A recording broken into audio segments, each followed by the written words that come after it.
And Japan has a new milestone in its political history. For the first time in almost 70 years, the ruling Liberal Democratic Party has elected a female leader, Sanae Takaichi, a hardline conservative and longtime advocate of former Prime Minister Shinzo Abe's economic policies. Takaichi is now Japan's likely next Prime Minister. Japan's financial markets, they've reacted sharply.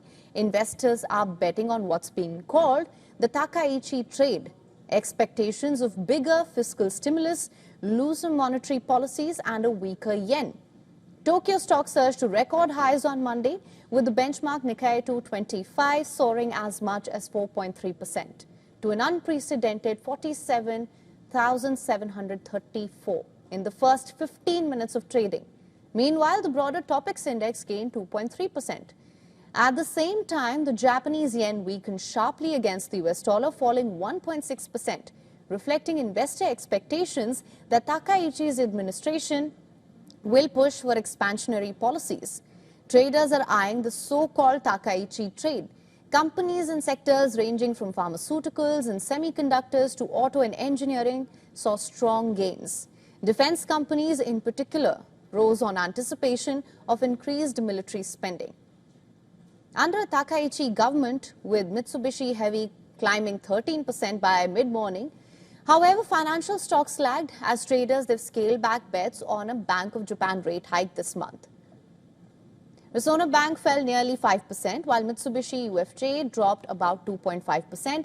Analysts say the likelihood of an interest rate increase is now below 50%, with uncertainty stemming both from US government shutdown and Takaichi's dovish stance, of course, on monetary policy.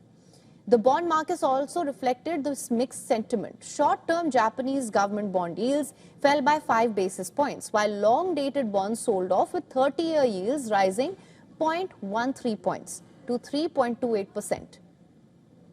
Investors are weighing the risk of increased fiscal spending and higher debt against expectations that actual policy changes may be limited, preventing dramatic spikes in long-term yields.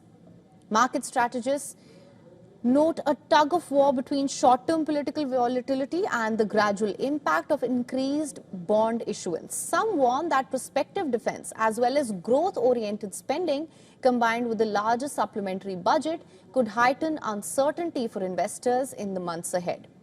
Despite all of these concerns, many analysts caution that Takaichi may face constraints in implementing aggressive reflationary policies.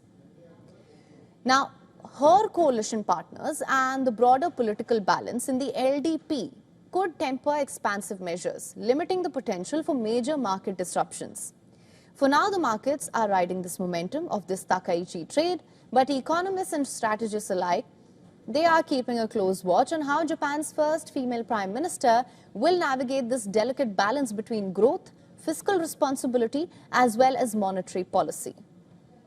For latest news, download the WION app and subscribe to our YouTube channel.